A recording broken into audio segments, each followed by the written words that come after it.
जब तक तुम धन कमाने लायक हो तभी तुम्हें प्यार मिलेगा इस संसार में। बहुत सुंदर उपदेश है। जब तक तुम धन कमाने लायक हो तभी तुम्हें कहेंगे मेरा पति, मेरा पिता, मेरा भाई, मेरा अमुक अमुक।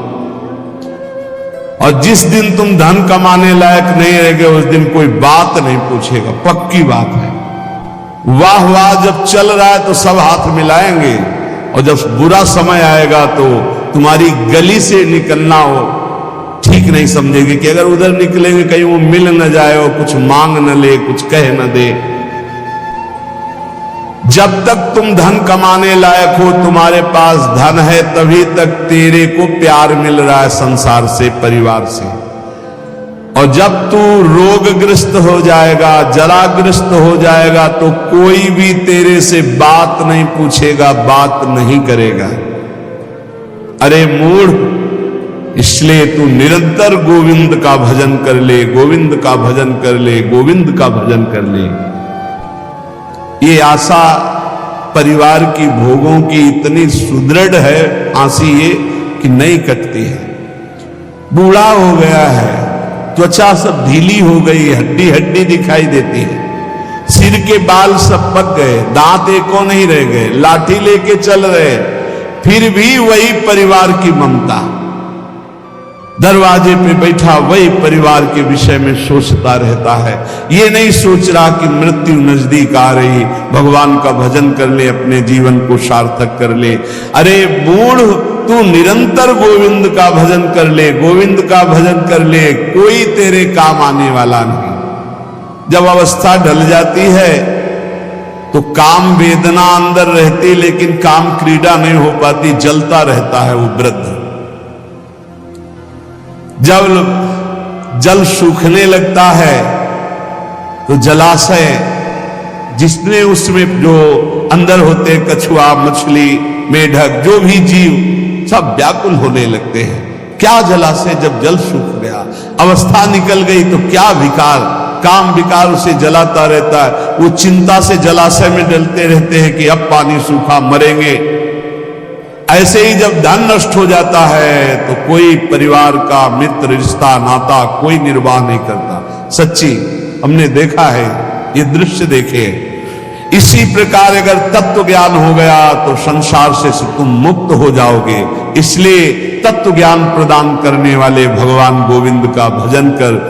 दिन व्यतीत हुआ, रात आई, रात व्यतीत हुई, प्रातः हुआ, फिर दिन व्यतीत हुआ, फिर सायं आई। तुम्हारी आयु नष्ट हो रही, गए 24 घंटे, अब पता नहीं कितने घंटे, कितने मिनट हैं। शिशिर गई, शिशिर ऋतु, बसंत ऋतु आई, वर्षा आई, ग्रीष्म आई, शरद आई, गए। हर ऋतु 2-2 महीने अपना प्रभाव दिखाकर हमारी 2 महीने की आयु गई, ऋतु गई, दिन गया, रात गया, आयु बीतती चली जा रही है, आशा बढ़ती चली जा रही है। ऐसा मकान बना लेंगे, ऐसा कर लेंगे, ऐसा कर लेंगे। अरे मूढ़, मरने का समय आ रहा है। रोज दिन जा रहा है, रात्रि जा रही, सायं व्यतीत हो रहा, ऋतुएं निकलती चली जा रही हैं। तुम्हें आशा रूपी फांसी ने ऐसा बांध रखा है, इतना कमा लिया, अब इतना कमा लेंगे, इतना कर लिया, वैसा कर लेंगे। ये तुम्हें पता नहीं कि तुम्हें मरना है। तुम्हारी आयु नष्ट होती चली जा रही है। आशा रूपी इस फांसी को काट लो। कैसे? भज गोविंदम, भज गोविंदम, गोविंदम भज मूढ़मते। अरे मूढ़मती, गोविंद का भजन कर ले, गोविंद का भजन कर ले, गोविंद का भजन कर ले। नहीं, मृत्यु के समीप आने पर ये व्याकरण का शब्द डुक्रिंच करने, ये तुम्हारी रक्षा नहीं कर पाएगी। ये व्याकरण, ये पढ़ाई लिखाई, ये तुम्हारी मृत्यु पर विजय प्राप्त नहीं। मृत्यु पर गोविंद गोविंद हरे मुरारे, गोविंद गोविंद मुकुंद कृष्ण, गोविंद गोविंद रथांग पाणे, गोविंद दामोदर माधवेति, ये भगवान नाम ही तुम्हारी रक्षा करेंगे। जिसने गीता जी को पढ़ा, श्रीमद् भागवत गीता जी, कुछ लोग तो इस भेद ही नहीं जान पा रहे हैं कि श्रीमद् भागवत और श्रीमद् भगवत गीता जी अलग है, नहीं जान पाते हैं कई लोगों के ऐसे। जिसने जो युद्ध क्षेत्र में भगवान श्री कृष्णचंद्र जी ने अर्जुन को 18 अध्याय उपदेश किया, उसे श्रीमद् भगवत गीता जी कहते हैं। और भगवान व्यास देव जी द्वारा रचित श्री सुखदेव जी ने जो 7 दिन में परीक्षित जी को सुनाया, वो श्रीमद् भागवत है। जिसने भगवत गीता को पढ़ा है, गंगा जल के एक बूंद भी आचमन किया है, एक बार भगवान श्री कृष्ण की पूजा कर ली है, यमराज उसकी तरफ आंख उठा के भी नहीं देखेंगे। एक बार भगवत गीता पढ़ा, एक बार गंगा जल का आचमन किया, एक बार भगवान श्री कृष्ण की अर्चना वंदना कर ली, तो यमराज कभी उसकी तरफ नहीं देखेंगे। इसलिए एक बार का जब इतना महत्व है तो तू हर समय भज गोविंदम भज गोविंदम भज गोविंदम मूढ़मते, हर समय गोविंद का भजन कर, गोविंद का भजन। अरे मूढ़मती, तेरा कोई साथ नहीं देगा, तू गोविंद का भजन कर। कहते हैं कि ये भजन की अवस्था नहीं है, तो कब भजन की अवस्था होती? बाल्यावस्था खेल कूद में चली गई, जवानी स्त्री में आसक्त भोग में चली गई, वृद्धावस्था रुपया पैसा नाती पनाती इनकी चिंता में चली गई, तो परब्रह्म परमात्मा का भजन करने की कौन सी अवस्था है? अरे जब से होश हो जाए तभी से भजन शुरू कर दो। चेतना जागृत हो, बुद्धि काम करने लगे, राधा राधा राधा गोविंद गोविंद गोविंद भजन करे, अरे मोड़ कोई तेरा साथ देने वाला नहीं। इसलिए भज गोविंदम भज गोविंदम। इस संसार में बार बार जन्म होता है, बार बार मरण होता है, बार बार 9 महीने माता के गर्भ में रहना पड़ता है। अब तो होश संभाल ले, मनुष्य शरीर मिला है, भगवान श्री कृष्ण की शरण में आ जा और इस अपार संसार से पार हो जा, और हर क्षण गोविंद गोविंद गोविंद ऐसा रट, नहीं बार बार जन्म मरण के चक्र से तुझे कोई नहीं बचा सकता है। रात गई, दिन गए, पक्ष गया, कृष्ण पक्ष शुक्ल पक्ष, महीना गया, अयन उत्तरायण दक्षिणायन, वर्ष गए, कितने वर्ष गए, अब भी तुझे होश नहीं। तू यहां लोगों से राग द्वेष में फंसा है। अरे तेरी मृत्यु का समय आ रहा है, परम पद पहुंचने का उपाय कर। किसी से ईर्ष्या मत कर, मत्सरता मत कर, किसी की निंदा मत कर, किसी से द्वेष मत कर। अंतिम समय आने वाला है, इसलिए गोविंद गोविंद गोविंद ऐसा भजन कर ले। अरे मूढ़, तेरा कोई साथ देने वाला नहीं। माताओं बहनों की तरफ काम दृष्टि से देखकर अपनी क्यों दुर्गति करते हो? कुछ नहीं है। जहां तुम्हें आकर्षण लग रहा है, कुछ नहीं है। मोह विकार है तुम्हारा, अज्ञान का विकार है। बार बार मन में विचार करके उनके चरणों में वंदना करो, उनके प्रति काम भाव करके। गलत दृष्टि से मत देखो, मूढ़ तेरी दुर्गति हो जाएगी। इसके लिए तू गोविंद का भजन कर, गोविंद का भजन कर। माताओं बहनों पर काम दृष्टि करके दुर्गति का कारण मत बन। कष्टों, जरा विचार कर, तू कौन है? कभी बैठकर सोचा कि शरीर में रहते 15 वर्ष हो गए, 30 वर्ष हो गए, 50 वर्ष हो गए, तू शरीर नहीं तो है कौन? कभी सोचा? कष्टों, कौन है तू? और कोहम कुतः आया था, मैं कौन हूं, कहां से आया हूं? कामे जननी कोमे ताता, असली में मेरा पिता कौन है, माता कौन है? ये तो बनावटी है, कुछ समय के लिए छूट जाएगा शरीर। ये शरीर संबंधी माता पिता है, लेकिन मैं कौन हूं? मैं कहां से आया हूं? मुझे कहां जाना है? मेरा असली कौन संबंधी है? कभी विचार किया? नहीं विचार किया, इसीलिए संसार में फंस गया। अब विचार कर, शुद्ध विचार के लिए गोविंद गोविंद गोविंद ऐसा नाम जप कर, तो तुझे समझ में आने लगेगा ये संसार असार है। उमा कहूं मैं अनुभव अपना, शत हरि भजन जगत सब सपना। चाहे एक श्लोक ही गीता जी का पढ़े, रोज गीता जी का एक श्लोक पढ़कर अर्थ सहित चिंतन करे। विष्णु शास्त्र नाम, गोपाल शास्त्र नाम, इनका नित्य पाठ करें। 1000 नाम हो जाते हैं। बहुत लाभ मिलता है। 35 मिनट में हो जाता है, बहुत आराम से गाइए तो 40 मिनट में हो जाएगा। रोज गोपाल शास्त्र नाम, विष्णु शास्त्र नाम का पाठ करो, रोज गीता जी के भले चाहे एक श्लोक ही पाठ करो।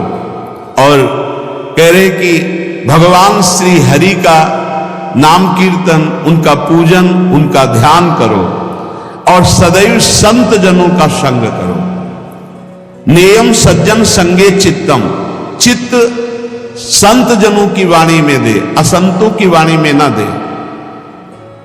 पर हमें लगता है संत जनों की वाणी में चित्त बहुत कोई भाग्यशाली देता है, नहीं तो प्रपंच की वाणी सुनने के लिए कान बहुत लालायित रहते हैं। देयम दीन जनाय च वित्तम, यदि भगवान ने तुम्हें धन दिया है तो तुम उस धन का सदुपयोग करो, ऐसी जगह सेवा में लगाओ जो भगवान के अनुराग में चल रहे हैं, भगवान के भजन में लगे हुए हैं। गौ सेवा है, या ऐसे जो गरीब हैं, औषधि के लिए परेशान हैं, उनको औषधि का व्यवस्था कर दे। ऐसा धन का शोधन धन्य प्रथम गतिया। नेयम सज्जन संगे चित्तम, देयम दीन जनाय च वित्तम। धन की सार्थकता है दीन जनों की सेवा में, और खूब नाम जप करे। ये शरीर तुम्हें बहुत प्यारा लग रहा है ना, इस शरीर को बहुत लोग तुम्हारे प्यार कर रहे हैं ना, ये सब माया का नाटक है। जिस दिन तुम्हारे प्राण इस शरीर से निकल गए ना, तो जो बहुत प्यार करते थे वो नजदीक नहीं बैठना चाहेंगे। चाहे जितना प्यारा कोई रिश्ता नाता संबंध रखता हो, और मुर्दा घर में एक कमरे में हो, कह दे जाओ उसके पास बैठकर रात व्यतीत करो, तो कह के डर लगेगा। प्राण निकलने पर कोई तेरा नहीं है, इसलिए जब तक प्राण है तो प्राणनाथ गोविंद का भजन कर ले। गोविंद गोविंद गोविंद। जो अपने ब्रह्मचर्य का नाश करता है तो पहले उसे सुख जैसा लगता है, बाद में वो भयानक रोगों से ग्रसित हो जाता है। सुखता क्रियते रामा भोगः, बहुत सावधान। जितना आप अपने ब्रह्मचर्य को सुरक्षित रखेंगे उतने आप आत्म बलवान होंगे, उतने आप पवित्र बुद्धि वाले होंगे, उतने शरीर आपका स्वस्थ होगा, आपकी इंद्रियां तेजस्वी बलवान हो जाएंगी। भोगों की तरफ जाने के लिए नहीं, भगवान की तरफ जाने के लिए। और जो काम भोग को बड़ा सुख मान करके रमण करता है, पीछे शरीर जर्जर हो जाता है, बड़े भयानक रोगों से ग्रसित हो जाता है। भाई संसार में सब छूटना है, मरना है, तो सच्चिदानंद को प्राप्त कर लो। लेकिन इसी का उल्टा दुष्ट लोग सोचते हैं, जब मरना ही है तो खूब मनमानी करके मरेंगे। और विवेकी जन, संत जन, जो साधु स्वभाव के, कि जब मरना ही है तो पापाचरण क्यों करना है, मुझे अच्छे आचरण करके उत्तम गति को प्राप्त करना है। इसलिए कोई भी पापाचरण मत करो। पापाचरण जन्म जन्मांतर में तुम्हें दुख ही प्रदान करेगा। हर समय गोविंद गोविंद गोविंद ऐसा भजन करो। तन ढकने के लिए यदि चिथड़े भी हो तो चलेगा, तन ढकने के लिए, शरीर पोषण के लिए ज्यादा चिंता मत करो, ये तन भी जलेगा, सड़ेगा, नष्ट होगा। इसलिए पापाचरण करके बहुत अच्छे कपड़े पहनने को मिले तो हमारे लिए नरकगामी स्थिति ही है। वर्तमान में भी पापाचरण के द्वारा शरीर को मत सजाओ, मोटी सोने की जंजीर, बढ़िया कपड़ा, कुछ नहीं। ये अग्नि में भस्म होने वाला शरीर है, ये नष्ट होने वाला शरीर। पापाचरण करके इसे सजा रहे हो और पाप करके दुर्गति भोगोगे। एक मार्ग है ऐसा जो तुम्हें इस जन्म में पुण्य और पाप दोनों से बचाकर भगवत प्राप्ति करा दे। वो भगवान का मार्ग है। न मैं हूं, न तू है, न ये संसार है, एकमात्र भगवान है। इसलिए भगवान की शरण में हो जा और गोविंद गोविंद गोविंद ऐसा भजन कर। चाहे गंगा सागर चले जाओ, चाहे बड़े बड़े उपवास कर लो, चाहे बड़े बड़े दान कर लो, जब तक भजन नहीं करोगे तब तक ज्ञान नहीं होगा। क्या ज्ञान? ये संसार में एकमात्र वासुदेव हैं। बहुनाम जन्मनावंते ज्ञानवान माम प्रपद्यते वासुदेवा सर्वमित सा महात्मा सुदुर्लभा, एकमात्र भगवान सर्वत्र है, ये अनुभूति जब तक नहीं होगी तब तक संसार चक्र में तुम्हें बार बार आना पड़ेगा। तो ये ज्ञान कैसे होगा? बोले निरंतर नाम जप करने से।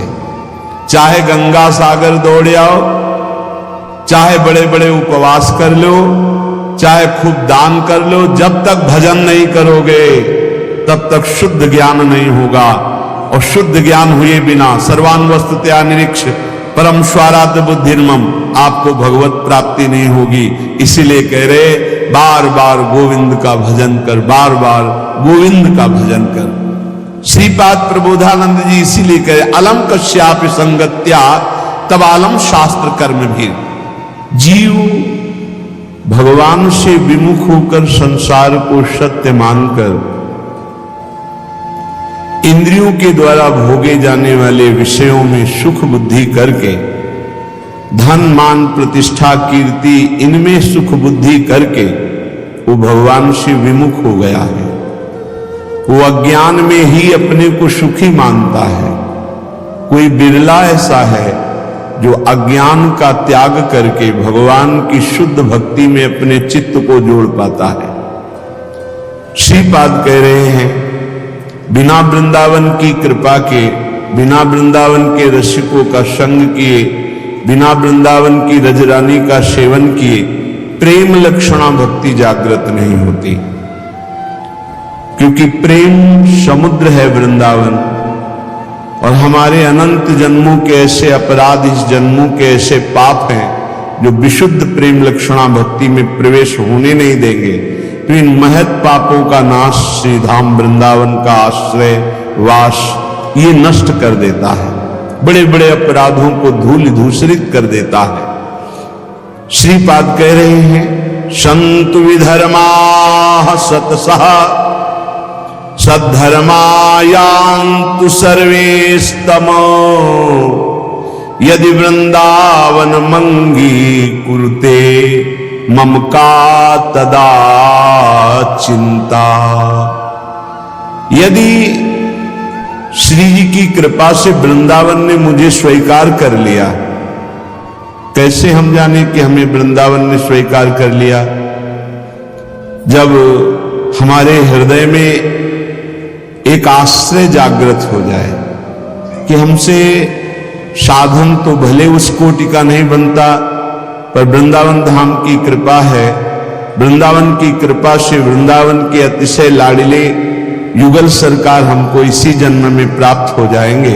वृंदावन हमारा प्राण है, जीवन है। भले हम अखंड वास नहीं कर पाते, पर वृंदावन ही हमारा सर्वस्व है। संत विधर्मा सतसः बहुत गूढ़ विषय है। कह रहे हैं हजारों हजारों अधर्म हो गए हों तो भी तुम्हें प्रियालाल की प्राप्ति हो जाएगी। विश्वास करो, ये धाम बहुत पावन करने वाला है।